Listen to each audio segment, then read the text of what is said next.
Chapter 5. Politics and Economic Models. Good afternoon, everyone. Today we take a closer look at the intersection of politics and economics, a theme central to Chapter 5. Politics isn't just about elections and laws, it's also about how societies organize resources, wealth, and labor. This chapter shows us how different economic models, capitalism, socialism, communism, and mixed economies shape politics, and how politics, in turn, shapes economics. Let's start with capitalism, the economic model most associated with modern liberal democracy. At its core, capitalism emphasizes private property, free markets, and competition as the engines of prosperity. Its roots trace back to Enlightenment thinkers such as John Locke and Adam Smith. Locke argued that property was not merely a material possession, but a natural right, something inherent to human freedom and dignity. Adam Smith, in The Wealth of Nations, 1776, added an economic dimension, suggesting that when individuals act in pursuit of their own self-interest, they unintentionally promote the good of society. His metaphor of the invisible hand captured the idea that free exchange and competition can generate order and growth without centralized direction. Yet capitalism is not without its weaknesses. The same dynamics that produce wealth can also create inequality on a vast scale. Because rewards flow to those who control resources and capital, wealth can become concentrated in the hands of a few, leaving others struggling. This concentration of economic power can spill over into politics, threatening to undermine democracy if elites are able to shape laws and institutions in their favor. Critics also point to capitalism's boom and bust cycles, where unregulated markets generate instability, recessions, and crises that disproportionately harm the vulnerable. Finally, unchecked capitalism can carry social and environmental costs, as businesses seeking profit may exploit workers, neglect public goods, or degrade natural resources. In short, capitalism is a system of enormous creative potential but also deep tensions. Its defenders highlight freedom, growth, and opportunity, while its critics remind us of inequality, instability, and exploitation. Much of modern political debate revolves not around whether capitalism should exist, but how it should be managed, regulated, and balanced to maximize its benefits while minimizing its harms. The strengths of capitalism are evident in its historical record. It has driven technological innovation, spurred entrepreneurship, and created systems of production and exchange capable of lifting millions out of poverty. By rewarding efficiency and creativity, capitalism encourages individuals and businesses to maximize resources and deliver goods and services that people want. The system also provides consumers with choice, the ability to decide between competing products, prices, and providers, which in turn fuels continuous improvement. Now let's contrast that with socialism, an ideology that emerged in the 19th century as a direct response to the deep inequalities produced by the Industrial Revolution. As factories expanded and cities grew, a small class of owners accumulated immense wealth, while working men, women, and even children toiled in dangerous conditions for meager wages. Into this world stepped critics like Karl Marx, who condemned capitalism as inherently exploitative. Marx argued that while workers created all economic value through their labor, they received only a small portion of it. The rest, what he called surplus value, was extracted by the owners as profit, creating a fundamental injustice in the economic system. The strengths of socialism are compelling. By prioritizing equality, fairness, and solidarity, socialism seeks to ensure that no one is left behind, that wealth and resources are shared more broadly, and that essential needs are treated not as privileges, but as rights. Many credit socialist-inspired policies with reducing poverty, expanding education, and creating more cohesive societies. But socialism also carries significant weaknesses. Large-scale state control can lead to inefficiency, bureaucracy, and stagnation, as innovation and competition are sometimes stifled. In its most radical forms, socialism has been associated with the suppression of individual freedoms, as centralized states sought to enforce equality at the expense of liberty. Critics warn that too much state intervention can sap initiative, limit choice, and create dependence. In short, socialism represents an enduring tension in modern politics, the desire to balance individual freedom with collective responsibility. Where capitalism emphasizes liberty and growth, socialism highlights justice and equality.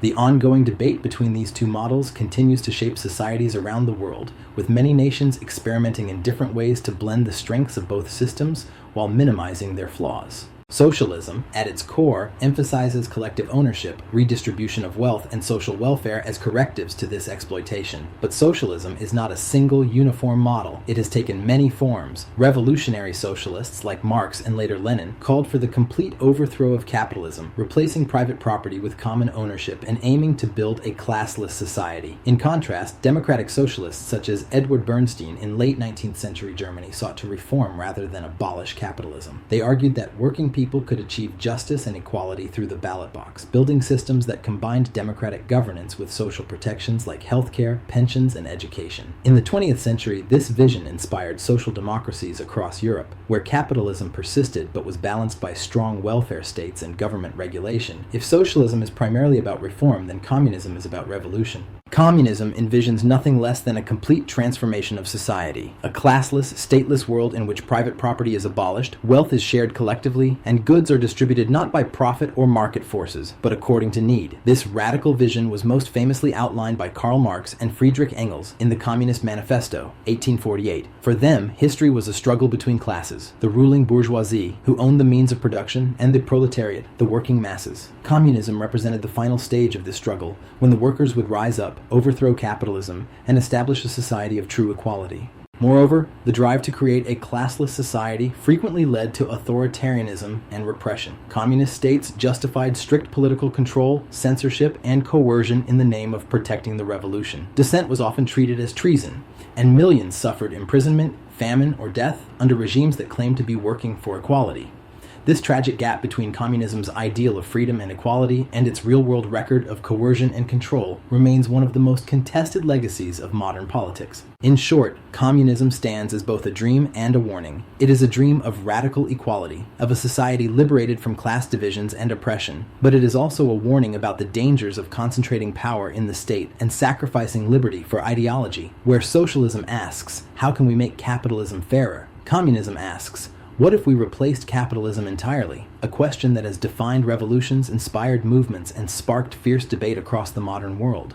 In theory, communism is profoundly idealistic. It seeks to eliminate exploitation, dismantle hierarchies, and create a system where everyone contributes according to their ability and receives according to their needs. At its most hopeful, communism imagines a world free from poverty, oppression, and class division, a vision of collective human flourishing. In practice, however, the story of communism has been much more complicated. Revolutionary regimes in the 20th century, most prominently the Soviet Union under Lenin and Stalin, and Maoist China, attempted to put Marxist theories into action. These governments abolished private property and imposed centrally planned economies, where the state directed production, prices, and distribution. While these systems sometimes achieved rapid industrialization or expanded basic services, they often struggled to generate sustained prosperity or innovation. Shortages, inefficiency, and stagnation became common features of planned economies. Most countries today, however, do not operate under pure capitalism or pure socialism. Instead, they function within what economists call mixed economies. A mixed economy seeks to harness the strengths of both systems by blending the efficiency of markets with the stability and fairness of government intervention. In this model, private enterprise and competition drive growth and innovation, while the state steps in to provide essential services, regulate excesses, and redistribute resources to reduce inequality. Across the Atlantic, European social democracies take the mixed model even further. Countries like Sweden, Germany, and Denmark maintain vibrant, competitive markets but pair them with robust welfare states.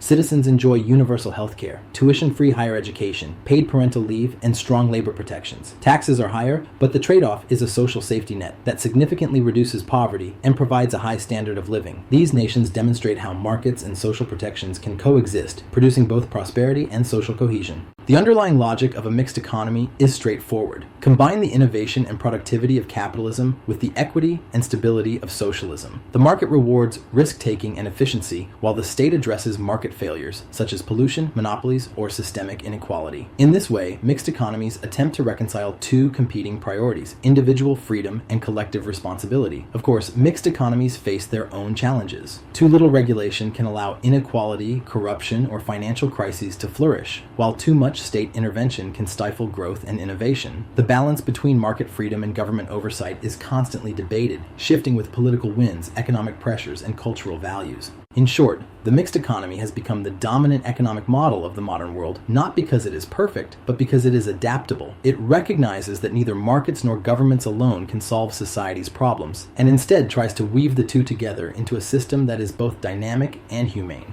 The United States is a clear example. At its core, the U.S. has a capitalist foundation. Private property, competitive markets, and entrepreneurial freedom are deeply embedded in its political culture. Yet the government also plays a critical role. Programs such as Social Security and Medicare provide income security and health care to millions of Americans, while regulations on banking, consumer safety, and the environment aim to prevent abuses and protect the public good. The U.S. response to crises such as the New Deal during the Great Depression or stimulus packages during the COVID-19 pandemic highlights how even market-oriented societies rely heavily on state intervention in times of need. It's important to note that politics and economics are inseparable. Every political ideology carries with it assumptions about how economies should function, who should make key decisions, and what role governments ought to play. These differing perspectives push societies toward different balances between markets and the state.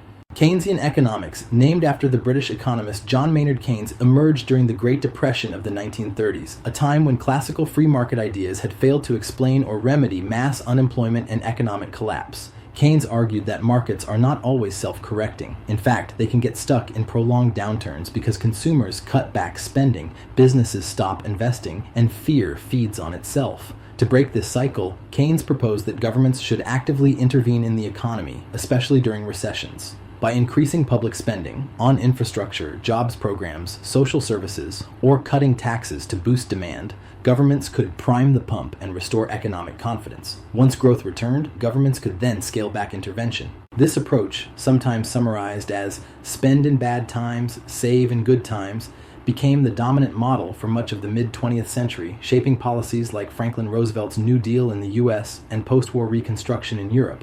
In contrast, neoliberalism rose to prominence in the late 20th century, especially during the leadership of Margaret Thatcher in the UK and Ronald Reagan in the US. Neoliberal thinkers, influenced by economists like Friedrich Hayek and Milton Friedman, argued that government intervention often did more harm than good. Instead, they emphasized deregulation, privatization of state-owned industries, lower taxes, and global free trade as ways to unleash economic growth. Neoliberal policies became associated with the rise of globalization, financial markets, and multinational corporations, and they often prioritized efficiency and competition over redistribution. Both Keynesianism and neoliberalism remain influential today, though they tend to resurface in different contexts. During crises like the 2008 financial crash or the COVID-19 pandemic, governments often turn back to Keynesian tools, pumping money into economies to prevent collapse. In more stable or prosperous times, neoliberal arguments for cutting regulation and promoting market freedom tend to gain traction. In short, politics and economics are bound together in a constant tug-of-war. Some voices call for more freedom for markets, others for more protection and redistribution by governments, and still others for systemic alternatives to capitalism itself. The debates between Keynesians and neoliberals highlight how even within capitalism there is no single correct model, only shifting approaches shaped by history, ideology, and circumstance.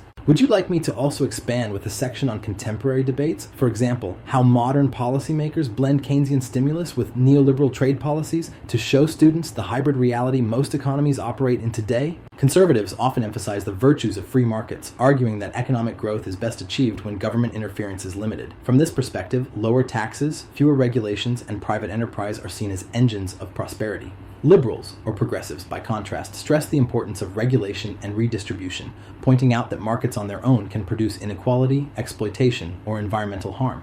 For them, government has a duty to protect vulnerable populations and ensure fairness. Socialists go further still, contending that capitalism itself is inherently unjust, and that the system must be restructured or replaced to prioritize collective ownership and equality. Even within capitalist systems, however, there are wide variations in approach. Two of the most influential schools of thought in the 20th and 21st centuries are Keynesianism and neoliberalism. But here's the key question for us to reflect on. What kind of society do we want?